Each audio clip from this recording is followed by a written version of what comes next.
இவன் எடுத்து செய்யக்கூடாத ஒரு வேலையை செஞ்சுட்டான். உடனே மோசே நியாயப்பிரமாண பிரகாரம் அவனை ஒரு மூலையில தள்ளி கல்லெறிஞ்சே கொண்டாங்க. இது அந்த காலத்தினுடைய சட்டம். அந்த சட்டத்தின்படி இன்னைக்கு இந்த ஓய்வு நாளில யாரும் கையில ஒரு பொருள் எடுத்து போக கூடாது. ஆனா இவனும் மிகப்பெரிய படுக்கை, அந்த படுக்கை என்னன்னா இருக்கும்னு நினைக்கிறீங்க? பாத்திரம், பிளேட்டு, டம்ளரு, அவனுடைய வீடே அதுதான். என்னென்ன உள்ள சொறி வச்சிருப்பான் தெரியுமா? சில பிச்சைக்கார பார்க்கலாம், இங்க ஒண்ணு தொங்கும், இங்க ஒண்ணு தொங்கும், இங்க ஒண்ணு தொங்கும், அத்தனையும் தூக்கிட்டு நடமாடும் ஓட்டல் மாதிரியே போவான்னு உங்களுக்கு தெரியுமா?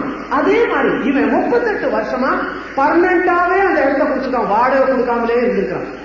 அவ்வளவு சாமானத்தையும் சுருட்டி அவன் தூக்கிட்டு எடுத்துட்டு போறத பார்த்தா பரிசேயரும் நியாயசாஸ்திரிகளும் வேலை பார்க்கணும். ஐயோ ஐயோ, ஓய்வு நாள்ல இவ்வளவு பெரிய சாமானத்தை சுமந்துட்டு போறானே என்று சொல்லி எல்லாருடைய கண்களும் இதை கவனிக்கும். எல்லாருடைய கண்களும் கவனிக்கும். இவன் ஒருத்தன் மாத்திரம் இவ்வளவு பெரிய பொருளை சுமந்துட்டு போறான். இவன் யார்? இந்த கேள்விக்குறி வரும்போது இவன் 38 வருஷங்களாய் படித்தவன், எல்லாருக்கும் பழக்கமானவன். இவனை அறியாதவங்க யாருமே இருக்க முடியாது. எல்லாருடைய பார்வையும் இவன் மேலே விழ வேண்டும் என்பதற்காகத்தான் படுக்கையே எடுத்துக்கொண்டு போகும்படி கட்டளை கொடுத்தார். அப்பதான் பிரச்சனை வருது. ஓய்வு நாளில இவர் எப்படி இவனை சுகப்படுத்தலாம்? ஓய்வு நாளில படுக்கை எடுத்துக்கிட்டு போன்னு சொல்லி எப்படி இவன் கட்டளை கொடுக்கலாம்? அருமையானே, அது மற்ற காரியம் அவைகளை குறித்து நான் தியானிக்க நேரம் நமக்கு இல்லை. ஒரு காரியத்தை நம்ம சொல்லிவிடலாம். 38 வருஷமாய் படுக்கையில் இருந்தாலும் இன்றைக்கு ஊரறிய உலகம் அறிய சந்தோஷமாய் தேவனை துடித்துக் கொண்டு போகிறான். அந்த ஆசீர்வாதம் உன் வாழ்க்கையிலும் நிச்சயமாக இன்றைக்கு மாலையில இப்பொழுது நடக்கும். நீ விசுவாசித்தால் தேவனுடைய மகிமையை நீ காண்பாய். ஜெபிக்கலாமா? எல்லாரும் கண்களை மூடுவோம். கண்ணை மூடி ஜெபிப்பதனுடைய நோக்கம் என்ன? தேவன் ஆவியாயிருக்கிறார். அவரை தொழுது கொள்கிறவர்கள் ஆவியோடும் உண்மையோடும் தொழுது கொள்ள வேண்டும் என்று வேதவசனம் சொல்லுகிறது. நாம் ஒரு விக்கிரகத்துக்கு முன்னாடி ஜெபம் பண்ணக்கூடாது. இயேசு கிறிஸ்துவின் போட்டோவுக்கு முன்னாடியும் ஜெபம் பண்ணக்கூடாது. அப்படி ஜெபம் பண்ணா அது விக்கிரக ஆராதனை. இயேசுடைய போட்டோவுக்கு முன்னாடி ஜெபம் பண்ணக்கூடாது. தேவன் ஆவியாயிருக்கிறார். ஆகவே உடைய சரீர கண்களை மூடி இருதய கண்களை திறந்துப்பார். இயேசு உன் பக்கத்தில் நிற்பதை நீ பார்க்கலாம். உடைய பிரச்சனைகளுக்கு ஒரு முடிவு உண்டாக்க உன்னை தேடி வருகிறார். நான் உன் வீட்டுக்குள் வந்து கிரியை செய்ய நீ விரும்புகிறாயா சகோதரனே? உன்னுடைய வாழ்க்கையில் இருக்கிற அந்த மாயமாலத்தை, அந்த தவறான ஜீவியத்தை நான் உன்னை விட்டு மாற்ற நீ விரும்புகிறாயா? நீ விரும்பாமல் நான் கிரியை செய்ய முடியாது.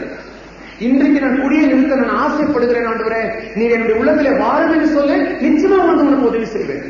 இந்த சிகரெட் பீடியை நிறுத்துவதற்கு நான் இப்பொழுது முயற்சி செய்கிறேன் சுவாமி, நீ என்னுடைய உதவி, உன்னுடைய உதவி அவசியம் என்று சொல்லு. அதே சமயத்தில் உன் பாக்கெட்டில் இருக்கிற பீடி சிகரெட்டை உன்னுடைய கைகளினாலே அதை நசுக்கி தூள் தூளாக போட்டுவிடு. அதுதான் நீ கர்த்தருக்கு முன்பதாக எடுத்த முதல் தீர்மானம், முதல் படி. அதுக்கு பிறகு ஒரு வெற்றி நீ பார்க்க முடியும், நிச்சயமாக பார்க்க முடியும். இந்த ஒரு வாரத்துல கொஞ்சம் கொஞ்சமாய் நிறுத்தி விடுகிறேன் என்று சொல்லி உன்னை நீ ஏமாற்றிக் கொள்ளாது. உன்னால் நிறுத்தவே முடியாது, கொஞ்சம் கொஞ்சமாய் நிறுத்த முடியாது. தீர்மானம் எடுத்தால் இப்பொழுதே உன்னால் செய்ய முடியும்.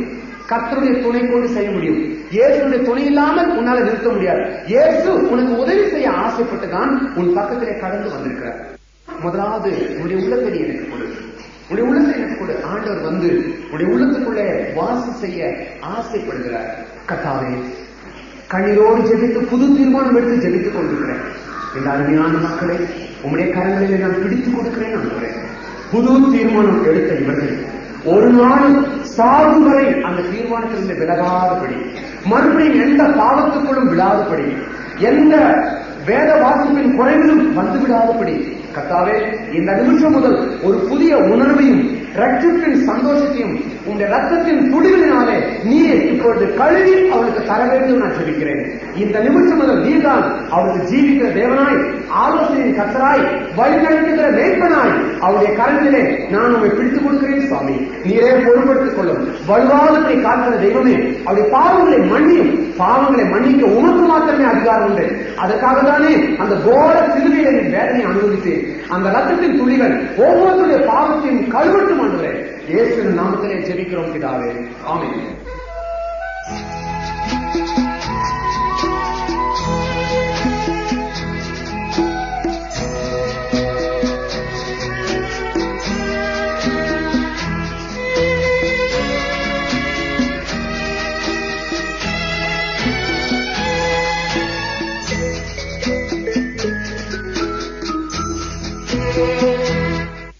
கர்த்தருக்கு நான் ஊழியம் செய்ய வேண்டும் என்று சொல்லி இந்த 2-3 வாரங்களாகவே கொழும்பிலிருந்து இங்கே கடந்து வந்த இந்த நாள் வரைக்கும் அநேக பேர் இடத்துல கேட்டிருக்கிறார்கள், ஏன் கடவுளுடைய ஊழியத்தை நான் செய்ய வேண்டும்? கடவுளுடைய ஊழியத்தை செய்ய தகுதி இல்லாமல் அந்த ஊழியத்தை செய்ய நாம் முன் வரவே கூடாது. அன்றாக புரிந்து கொள்ளுங்கள். அதுக்கு என்ன தகுதி? தியாலஜி படிக்கணுமா? இல்ல. ஒரு முக்கியமான தகுதி என்ன? முதலாவது நீ மனம் திரும்பிக்க வேண்டும், ரட்சிப்பின் அனுபவத்தை நீ பெற்றுக் கொண்டிருக்க வேண்டும். சரி. 2வது முக்கியமான தகுதி என்னென்றால், நீ பாவத்திலிருந்து வெளியே வந்தது போல பாவத்தில் ஜீவித்துக் கொண்டிருக்கிற மற்ற ஆத்மாக்களை குறித்து உடைய உள்ளத்துல ஒரு கரிசனையும் ஒரு பாரம் வேணும். எப்படியாவது அந்த ஆத்மாவுக்கு இயேசுவை அறிவிக்கணும், என்ன மாதிரி அவங்க ரட்சிப்படையணும்ன்ற இந்த பாரம் வராம ஊழியத்துக்கு தயவு செய்து வராதீங்க. ஊழியத்துக்கு போகணும்னு சொல்லிட்டு அந்த ஆசை உங்களுக்கு வரவே கூடாது. ஆகவே நீ ரட்சிப்பின் அனுபவத்தை பெற்றுக்கொண்ட உடனே அடுத்தது என்ன செய்யற? உன் வீட்டுக்குள்ள, உன் பக்கத்தில் இருக்கிறவங்க, உன்னுடைய எஸ்டேட்ல, உன்னுடைய சபைக்குள்ள இருக்கிற அநேகருக்கு இயேசுவை தனித்தனியாய் இயேசுவை பற்றி சொல்லு, ரட்சிப்பின் காரியத்தை பற்றி சொல்லு. நீ பாவத்திலிருந்து மீட்டெடுக்கப்பட்டது எப்படி என்பதை அந்த சாட்சி மூலியமாய் சொல்லு. இப்படி தனித்தாள் ஊழியத்தை செய்யாமல் ஊழியத்தினுடைய முழு நேர பகுதிக்கு வர முயற்சி பண்ணக்கூடாது. தனித்தாள் ஊழியம் மிக மிக முக்கியமானது. இதுதான் கர்த்தர் உங்களுடைய அக்கறையை கவனிப்பார். எப்படி அந்த ஆத்மாக்களை பற்றி நீ கரிசனையா இருக்கிறன்றத இது மூலியமா தான் அவர் அறிந்து கொள்ள முடியும். அதுக்கப்புறம் தான் மிகப்பெரிய பொறுப்பை அவர் உன்னுடைய கரங்களில கொடுக்க முடியும். எடுத்தவுடனே ஒரு பெரிய பொறுப்புக்காக நீ போகக்கூடாது. எடுத்தவுடனே ஒரு ஊழியக்காரனா எல்லாரும் என்ன மதிக்கணும்னு அப்படி நீ போகக்கூடாது. எடுத்தவுடனே ஒரு சபையை நடத்தணும் அப்படி நீ ஆசைப்படவே கூடாது. முதல்ல ஒரு தனிப்பட்ட ஆத்மாவை பற்றி நீ என்ன பாரப்பட்டிருக்கிற, தனிப்பட்ட ஆத்மாவை குறித்து நீ எத்தனை நாள் நீ அழுதுருக்கிற, கர்த்தர் என்னை நம்பி எவ்வளவு பெரிய ஊழியத்தை எனக்கு கொடுத்திருக்கிறார். இதுக்கு ஒரே ஒரு காரணம் தெரியுமா? நான் கொஞ்சத்துல உண்மையா இருந்தேங்க, வேற ஒண்ணுமே இல்லை. ரைட். இனி அடுத்த காரியம் உங்களோட கூட சொல்லணும்னு ஆசைப்பட்டது என்ன தெரியுங்களா? நிறைய பேர் இந்த பில்லி சூனிய கட்டை ரொம்ப நம்புறாங்க, அசுத்தாவியை குறித்து நம்புறாங்க. இந்த பில்லி சூனிய கட்டுகளை குறித்து நிறைய பேருக்கு சில சந்தேகங்கள் இருக்குது. அதுக்கேற்ற மாதிரி சில ஊழியக்காரர்கள் இருக்கிறாங்க, பில்லி சூனிய கட்டு ஸ்பெஷலிஸ்டுங்க. உங்களுக்கு தெரியுமா? எங்கெங்க பில்லி சூனியம் இருக்குதுன்றத அருமையா சொல்லி தரதுக்குன்னு அவங்க இருக்கிறாங்க. ஆனா சரியான முறை பிரகாரம் ஒரு சரீரத்திலேயோ ஒரு வீட்டுக்குள்ளேயோ ஒரு பில்லி சூனிய கட்டு இருக்குதுன்னு கர்த்தருடைய ஆவியானவர் காண்பிச்சாருன்னா சொல்ல வேண்டாமே. அந்த ஊழியக்காரன் ஜெபப்படி அதை நீக்கிறாங்க. காண்பிக்கிறது ஒரு தெய்வம், நீக்கிறது ஒரு தெய்வமா? இல்லையே. காண்பிக்கிற தெய்வம், அந்த தெய்வம் உண்மையாவே காண்பிக்கிறது உண்மையானா அதே தெய்வம் அந்த பில்லி சூனிய கட்டை நீக்க முடியுமே, நீக்கும்படி இந்த ஊழியக்காரன் ஜெபிக்க முடியுமே. ஆனா இன்னைக்கு நிறைய பேர் ஒவ்வொரு வீட்டுக்குள்ளேயும் போய் உங்க வீட்டுல பில்லி சூனியம் இருக்குது, உங்க வீட்டுல அஸ்தானம் இருக்குது, ஒரு சரீரத்துக்குள்ள இப்படி மருந்து ஒருத்தான் வச்சுட்டான் இப்படி எல்லாம் சொல்லி அநேக மக்களுடைய விசுவாசத்தை மந்திரவாதிக பக்கத்துல திருப்புறது. பில்லி சூனிய கட்டையா நினைக்கிறாங்க தவிர இயேசுவை நினைக்கிறது கிடையாது. பிசாசின் கிரியைகளை அழிப்பதற்காகவே இயேசு கிறிஸ்து இந்த உலகத்துக்குள் வந்தார் என்று வேதவசனம் சொல்லுகிறது. அது அப்பேற்பட்ட தெய்வத்தை நாம் நம்முடைய தெய்வமாய், நம்முடைய குல தெய்வமாய் கொண்டிருக்கும் போது இந்த அசுத்தாவியை பற்றியும் பில்லி சூனிய கட்டுகளை பற்றியும் ஏன் நீ பயப்படுற? ஒருவேளை அந்த பில்லி சூனிய கட்டு உன் வீட்டுக்குள்ளே இருக்குதுன்னு வச்சுக்கோ, உன்னுடைய ஜப வாழ்க்கை சரியானபடி இருக்குமானா நீ அதை பத்தி பயப்பட வேண்டியதில்லை. இந்தியா தேசத்துல கேரளா அப்படின்னு சொல்லிட்டு ஒரு மலையாள மாவட்டம் இருக்குது, மாநிலம் ஒன்று இருக்குது, ப்ராவின்ஸ். கேரளா தேசம் கேள்விப்பட்டிருப்பீங்க. அது ரொம்ப முக்கியம். மலையாள மாந்திரீகம்னாக்கா பயங்கர மாந்திரீகம், மந்திரத்துல ரொம்ப திறமை பெற்றவங்க மலையாள மந்திரிகள். அதுக்காக நான் கேரளா தேசத்துல ஊழியத்துக்கு போகும்போதெல்லாம் நிறைய பேர் எனக்காக ஜெபம் பண்ணுவாங்க. பெரிய மந்திரவாதிங்க இருக்கிற இடத்துல இவர் நுழையிறாரு, அவங்களெல்லாம் கண்டிச்சு பேசுறாரு, அவங்களாம் சேர்ந்து இவங்களை என்னென்ன மாதிரிலாம் தொந்தரவு படுத்துவாங்க என்று சொல்லி நிறைய பேர் ஜெயிப்பாங்க. சில ஊழியக்காரங்க என்ன வார்ன் பண்ணியிருக்கிறாங்க, வேணாம் மந்திரவாதிகளை பத்தி பேசாதீங்க, மந்திரத்தை பத்தி பேசாதீங்க, அதுவே உங்களுக்கு ஆபத்தா வரும். அதை சொல்லனாக்கா அப்புறம் நான் என்ன சூசைட் சொல்ல முடியும்? அவருடைய தைரியம் அதை சொல்ல. அநேக பேர் எனக்கு விரோதமா மந்திரங்களை வைத்தாங்க. ஆனால் என் ஆண்டவர் என்னோடு கூட இருக்கிறதுனால எவைகளும் என்னை ஒன்றுமே இதுவரை செய்ததில்லை. கர்த்தருடைய நாமத்துக்கு மகிமை உண்டாவதாக. ஒருமுறை கொட்டாரக்கரா என்று சொல்லப்படுகிற ஒரு ஊரில் ஊழியத்துக்கு இறங்கினேன். ராத்திரில தான் வந்து சேர்ந்தேன். போதகரை கூப்பிட்டு தங்க வேண்டிய இடத்துல கொண்டு போய் தங்க வைத்து விட்டு ஜபம் பண்ணி, சரி நாளைக்கு காலையில பார்க்கலாம், நீங்க நல்லா ரெஸ்ட் எடுங்க, ரொம்ப பிந்தி ட்ரெயின் லேட்டா வந்தது அப்படின்னு சொல்லி தங்க வச்சுட்டு அவர் போயிட்டார். அவர் போன உடனே நானே கதவு ஜன்னல் எல்லாத்தையும் நானே தாழ்வா போட்டேன். ஏன்னா குளிர் ரொம்ப அதிகமா இருந்ததுனால எல்லாத்தையும் தாழ்வா போட்டு படுக்கலாம் என்று நான் படுக்கைக்கு போகும்போது அந்த படுக்கையை அவர் போட்ட விதம் கொஞ்சம் வித்தியாசமா என்னன்னாக்கா, சாதாரணமா தலை கொஞ்சம் உயரமான இடத்துல தான் இருக்கணும். எப்பவுமே படுக்கைக்கு ஒரு முறையே இருக்குது. அதனாலதான் வீட்டை கழுவும் போது அந்த கழுவுற தண்ணி ஓடுறதுக்குன்னு சொல்லிட்டு வீட்டை கொஞ்சம் இறக்கமா வச்சிருப்பாங்க. அந்த இறக்கத்தின் பக்கமா தான் தலை மேல இருக்கணும், கீழ்பக்கம் கால் இருக்கணும். அது ஒரு முறை. ஏன் அப்படின்னாக்கா, அந்த வயிற்றில் இருக்கிற ஆகாரங்கள் மேல் நோக்கி போகாம இருக்க சமநிலையில படுப்பது நல்லதில்லை. தலையை கொஞ்சம் உயர்த்தி, அதனாலதான் எல்லாம் தலகாணி வச்சு படிக்கிறது, தலையில வச்சு படிக்கிறது. அதனாலதான் இவங்க வச்சுட்டு கொஞ்சம் மாறி வச்சிருக்கிறாங்க. அதனால நான் என்ன பண்ணேன், தலகாணி தூக்கி இந்த பக்கம் வச்சுட்டு அப்புறம் பெட்ஷீட்டை நானே உதறி அந்த பெட்ஷீட் அது மேல போட்டுட்டு அப்புறம் நான் அதுல படுத்துக் கொண்டேன். சரி, விடிகால நேரத்துல 3:30 மணிக்கு நான் ஒரு ஜபத்துல ஆரம்பிப்பது ஒரு வழக்கம். அந்த சமயத்துல நான் கட்டில முழங்கால் படிட்டு ஜெபிக்க மாட்டேன். கட்டில விட்டு கீழே இறங்கி முழங்கால் படிட்டு தலகாணி எடுத்து என் கைக்கு இப்படி ஒரு முட்டு கொடுத்து இப்படி ஜெபிக்கிறது என்னுடைய வழக்கம்.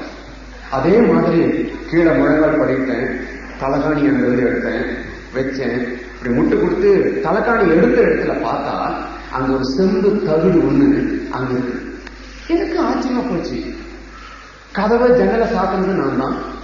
நான் படுத்ததுக்கு அப்புறம் யாரும் உள்ள வரல. இந்தாண்டு இருக்கிற தலகாணியை இந்த பக்கம் மாத்தினது நான் தான். மேல இருக்கிற பெட்ஷீட்டை உதறினது நான் தான். அப்பதான் இந்த கதவை நான் பார்க்கலையே, இப்ப எப்படி அந்த தகுடு வந்துச்சு? அதை என்னெல்லாம் வரைஞ்சி எழுதலாம் வச்சிருக்குது. உடனே ஆண்டவர் நோக்கி ஜெபிக்க ஆரம்பிச்சேன். சாதாரண என்னுடைய முறை என்னன்னா, கொஞ்ச நேரம் நான் ஸ்தோத்திரம் கூட பண்ண மாட்டேன். கொஞ்ச நேரம் அமைதியா கர்த்தருடைய சமூகத்துல நான் இருப்பேன். எதுக்காக வந்திருக்கிறேன்? ஜெபத்துக்காக. யாரோட ஜெபிக்கிறேன்? சாமியோட. இப்படி எல்லாம் நான் என்னுடைய சூழ்நிலையை நல்லா யோசனை பண்ணிட்டு உடனே அடுத்த ஸ்தோத்திரம் பண்ண ஆரம்பிப்பேன். துதிக்க துதிக்க துதிக்க தேவ பிரசனம் அப்படியே இறங்கி வருது. பிறகுதான் என்னுடைய ஜெப வேண்டுகோளெல்லாம் நான் செய்துதான் அதனுடைய முறை. ஆனா அன்னைக்கு நான் என்ன பண்ணேன், காது இருக்கல, மௌனமா இருக்கல, தோத்திரம் பண்ணல, விண்ணப்பம் பண்ணல. எடுத்த உடனே ஆண்டவரே இது என்னன்னு கேட்டேன். சாதாரணமா அவர் இந்த ஸ்தோத்திரம் பண்ணி விண்ணப்பம் பண்ணி அதுக்கப்புறம் பதில் சொல்லுகிற கர்த்தர் அவரும் அன்னைக்கு டக்குனு பதில் சொன்னார். என்ன சொன்னாரு? Mind your business. அது உன் வேலை நீ பார்த்துட்டு போவான். இந்த ஒரு வார்த்தையை தான் அவர் சொல்லி முடிச்சிட்டார். என்ன அர்த்தம் இது? ஏன் கர்த்தர் அந்த வார்த்தையை அப்படி சொன்னாரு? இது என்ன ஆண்டவனேன்னு கேட்டேன். அவ்வளவுதான். ஆண்டவனே இது என்ன? உண்மையிலே எனக்கு பயம் இல்ல, எனக்கு ஒரு குழப்பம். இது எப்படி அங்க வந்தது? அப்ப ஆண்டவர் சொன்ன ஒரே பதில், உனக்கு என்ன ஆண்டவர்? அப்படின்னா அதுக்கு அர்த்தம் என்ன? உன்னை நடத்துகிற கர்த்தர்னா அவங்க யாரு வச்சிருந்தா என்ன வச்சிருந்தா உனக்கு என்ன? ஏன் அதை பத்தி யோசிக்கிறேன்? அதுதான் அர்த்தம். அதுதான் அர்த்தம். அதுக்கப்புறம் அதை பத்தி நான் கேட்க துணியவே இல்லை. அதுக்கப்புறம் தலைகாணி அது மேலே தான் வச்சுட்டேன். 4 நாளும் அது மேலே தான் தலை வச்சு படுத்தேன். ராத்திரில ஏதாவது ஒண்ணு நானும் எதிர்பார்த்தேன், ஒண்ணும் இல்லை. நல்லாதான் படுத்து தூங்கினேன். கடைசி நாள் கூட்டம் முடிஞ்சு போகும்போது அந்த தகரத்தை எடுத்து நானே யாருக்கும் தெரியாம பின்னாடி இருக்கிற குழியில தூக்கி போட்டேன். ஏன்னா நான் போயிட்டேனாக்கா பெட்டை சரி பண்ண வர்றாங்க, டாக்டர் தான் தகரத்தை வச்சுட்டு போயிட்டாருன்னு சொல்லி அவன் ஏதாவது தப்பு கணக்கு போடக்கூடாதுன்றதுக்காக தான் நான் அதை தூக்கி எரிஞ்சிட்டு போனேன், தவிர வேற நோக்கம் இல்லை. ஏன் இதை நான் சொல்றேன் தெரியுமா? கர்த்தர் சொல்றாரு, அது எப்படி இருந்தா வைக்கணும். யாராவது ஜெபிக்க வந்தாங்கன்னா கூட சொல்லுங்க, சகோதரி உங்க வீட்டுல ஒரு புல்லு துணி இருக்கிற மாதிரி கர்த்தர் இதெல்லாம் நீங்க அதெல்லாம் ஒன்றும் சொல்லாதீங்க. அது இருந்தா இருந்துட்டு போட்டோம். நீங்க ஜெபிக்கிற ஜெபத்துடைய வல்லமையினால அது ஒண்ணுக்காக செய்யுங்க. சும்மா சொல்லி பயமில்லாத இருக்கிற எனக்கு பயத்தை உண்டு பண்ணிட்டு போறாதீங்க. இப்படி ஒரு வார்த்தை நீங்க சொல்ல, நீ சரியான விசுவாசியா இருந்தாதான் அந்த பதில உங்களுக்கு சொல்ல முடியும். நீ கர்த்தர் சரியா இருக்கணும். சில கிறிஸ்தவ என்ன செய்றாங்க, அந்த யாரோ பிலிசுனை கட்ட வச்சிருக்கிறாங்கன்னு சொல்லி அதை மாத்திரத்துக்கு மந்திரவாதிகளை தேடி போகிற எத்தனை பேர் இருக்கிறாங்க தெரியுமா? மந்திரவாதிகளை தேடி போகிற கிறிஸ்தவங்க வேணும். நம்முடைய தேவனுடைய சக்தி நான் குறைஞ்சா போயிடுச்சு. நம்முடைய தெய்வம் நான் செத்தா போயிட்டாரு. எதுக்கு நீ மந்திரவாதியை தேடி போற? எதுக்கு மற்றவங்களை தேடி போற? உன் பக்கத்திலேயே இயேசு கிறிஸ்து ஜீவிக்கிற தேவனாய் பிசாசின் கிரியைகளை அழிக்கின்ற கர்த்தாவாய் உன் பக்கத்தில் இருக்கும்போது ஏன் மற்றவங்களை நாடி போற? நீ ஏனென்றால் நீ ஆராதிக்கிற தெய்வம் அவர் இருந்தார் என்பதை புரிஞ்சுக்கோ, அவருடைய சக்தியை நீ புரிஞ்சுக்கோ.